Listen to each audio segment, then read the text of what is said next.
47,228 మంది పైన కార్న్ తినిపించి పరిశోధన చేశారు. ఈ కార్న్ తినటం వల్ల ప్రేగుల క్యాన్సర్ కూడా 25% రాకుండా నివారిస్తున్నది. ఇతర దేశాల్లో మలంప్రేగ్ క్యాన్సర్ ఎక్కువ, ఇప్పుడు కూడా మన దేశంలో బాగా పెరిగింది ప్రేగుల క్యాన్సర్, కాన్స్టిపేషన్ ఎక్కువ రావటం వల్ల.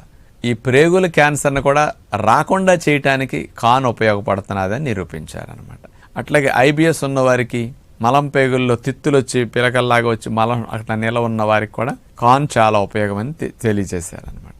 మనకి ముఖ్యంగా ఇమ్యూనిటీ ప్రేగుల్లో యాక్టివేట్ అయ్యి బాడీలో ఉన్న ఇమ్యూనిటీని కంట్రోల్ చేయటానికి మన శరీరంలో హెల్ప్ఫుల్ హార్మోన్స్, ముఖ్యంగా డోపమిన్, సెరటోనిన్, గాబా ఇట్లాంటి హార్మోన్స్ మనకి మెదడులో విడుదలవుతూ ఉంటాయి సంతోషంగా, ఆనందంగా ఉన్నప్పుడు.